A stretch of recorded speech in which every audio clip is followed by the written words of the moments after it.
యేసుక్రీస్తు నామంలో పరిశుద్ధాత్మ ఆశీర్వాదమును ప్రతిరోజు పొందుకుంటున్న ప్రతి ఒక్కరికి హృదయపూర్వక వందనాలు తెలియజేస్తూ ఉన్నాను. ప్రతిరోజు కూడా ప్రార్థన, వాక్యము, పరిశుద్ధాత్మ ఆశీర్వాదం ఈ మూడు మనము కలిగి ఉంటే దినము మనకు ఆశీర్వాదము, విజయమును దేవుడు అనుగ్రహిస్తూ ఉంటాడు. ఈరోజు పరిశుద్ధాత్మ దేవుడు మనకిస్తున్న వాగ్దానము యెహెజ్కేలు గ్రంథము 3వ అధ్యాయము 21వ వచనము. అయితే పాపము చెయ్యవద్దని నీతిగల వారిని నీవు హెచ్చరింప చేయగా అతడు హెచ్చరింపబడి పాపము చేయక మానిన ఎడల అతడు అవశ్యముగా బ్రతుకును. చాలామంది ఈ రోజులలో హెచ్చరిస్తే ఎలా ఉంటూ ఉందంటే, ఈ తప్పు చెయ్యొద్దు, ఈ పాపము చేయవద్దు, ఆ పాపము జోలికి వెళ్ళొద్దు అని చెప్తే, ఒకవేళ గట్టిగా చెప్తే ఇక వారు ఎలా ఉంటున్నారంటే వారి మీదికి తిరుగుబాటుగా చేస్తున్నారు. ఎక్కడ లేని కోపం వచ్చేస్తుంటుంది.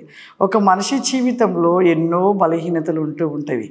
ఆ బలహీనతలను మనం తెలుసుకొని ఆ బలహీనతలను విడిచిపెట్టి సరి చేసుకొని ఉంటేనంట మనం అవశ్యంగా బ్రతుకుతామంట. దేవునిలో ఉన్నప్పుడు మన జీవితంలో పాపాన్ని విడిచిపెట్టాలి. ఇక్కడ అందుకే అంటున్నాడు, పాపము చేయవద్దని నీతిగల వారిని నీవు హెచ్చరింప చేయగా. మొదటగా నీతిగా కలిగి యథార్థతను కలిగిన వారు ఎంతోమంది పడిపోతూ ఉన్నారు పాపంలో. అలా పడిపోయిన వారిని హెచ్చరిక చేసి సరిచేయుట, వారు ఆ యొక్క హెచ్చరికకు లోబడి విని నడుచుకుంటే వారంటే అవశ్యంగా వారు బ్రతుకుతారు. దేవుడు వారిని ఆశీర్వదిస్తాడు.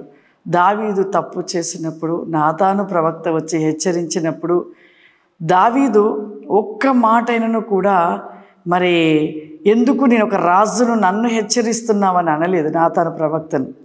ఎప్పుడైతే నాతాను ప్రవక్త గద్దింపుతో చెప్పినప్పుడు దావీదు లోబడ్డాడు, భయపడ్డాడు, రొమ్ము కొట్టుకున్నాడు, ప్రలాపం చేశాడు. అయ్యో నేను పాపం చేశానని మొత్తుకున్నాడు. అందుకే దావీదు ఈరోజు కూడా దేవుని ప్రియుడు, ఇష్టడుగా ఉన్నాడు. మన జీవితంలో సేవకులైనా, ఇంకా మన తల్లిదండ్రులైనా, అన్నదమ్ములైన, ఒక అక్క చెల్లెలైనా మన తప్పు ఏదైనా ఉన్నప్పుడు వారు మనం గద్దించినప్పుడు మనం లోబడాలి. ఆ గద్దింపుకు లోబడి ఆ తప్పుని సరిచేసుకొని మనం ఆ తప్పుని విడిచిపెట్టి దేవునిలో ముందుకు వెళ్తే ఖచ్చితంగా దీవించబడతాం.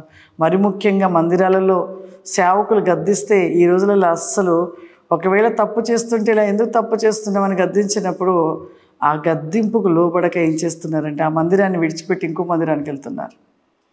ఇక్కడికి పోతే ఇంకొక కాడికి వెళ్తాము. ఏంటి ఇక్కడే ఉన్నాడా దేవుడు, వేరే కాడ మందిరంలో లేడా, ఈ పాస్టర్ గారు నన్ను గద్దించాడు అనేసి అలా మందిరాలను మారుతూ ఉన్న వాళ్ళు ఎంతోమంది ఉన్నారు. దయచేసి అలా చేయబాకండి.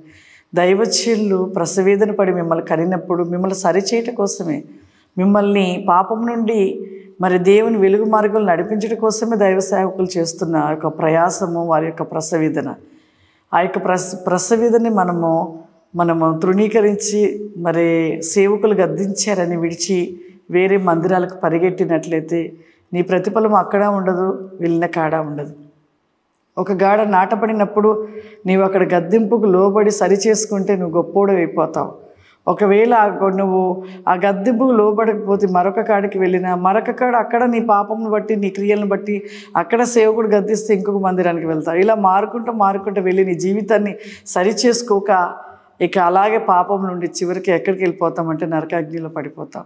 దైవజనులు కేవలం ప్రతి మనిషి మంచి మార్గంలో నడవాలి, పాపమును విడిచిపెట్టాలి, నీతి, యథార్థత, సత్యాన్ని కలిగి ఉండాలని దైవజనుల యొక్క ప్రయాసము, తపన.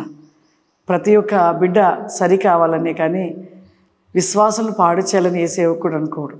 ఏ సేవకుల ప్రసవేదన, ప్రయాసము విశ్వాసాన్ని సరిచేసి దేవుని వెలుగు రాజ్యంలో నడిపించి వారిని దేవుని యొక్క రాజ్యపు మార్గంలో వెళ్ళినట్లుగా చేయాలని చూస్తుంటారు. కాబట్టి గద్దింపుకు లోబడిన వాడు మరి వర్ధిల్లుతాడు.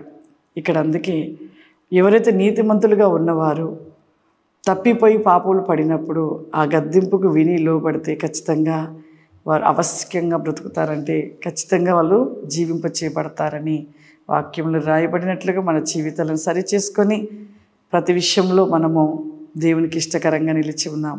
ప్రార్థన చేసుకుందాం. సర్వశక్తిమంతుడ దేగల తండ్రి, నీకు వందనాలు చెల్లిస్తూ ఉన్నాను ప్రభువా. గొప్ప దేవా, సర్వాధికారి, నీకు స్తోత్రములు చెల్లిస్తూ ఉన్నాను అయ్యా. పరిశుద్ధాత్మడా, నీకు వందనాలు. When my lord the list and be go బ్రికాస్టైల్ ఫావర్ ఈ ప్రోగ్రాం చూస్తున్న ప్రతి ఒక్కరిని కూడా ప్రభువా ఇప్పుడే మీరు ముట్టమని అడుగుతున్నానయ్యా. ఎవరైతే ఈ ప్రార్థనలు ఏకీభవిస్తున్నారో తండ్రి, ప్రతి ఒక్కరిని నా ప్రభువా మీ శక్తి చేత నింపమని అడుగుతున్నాను. ఈ అంత్య దినములు మీ ఆత్మ చేత ప్రతి ఒక్కరిని నింపండి ప్రభా. మీ అభిషేకం చేత నింపండి అయ్యా. దేవానికి స్తోత్రం అయ్యా.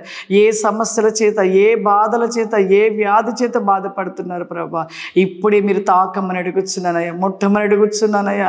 నీ యొక్క శక్తి చేత నింపమని అడుగుతున్నానయ్యా. సంపూర్ణమైన విడుదల దయచేయండి ప్రభా. వారి యొక్క ఆర్థిక సమస్యల నుండి విడిపించండి నాయన. నీకు స్తోత్రం తండ్రి.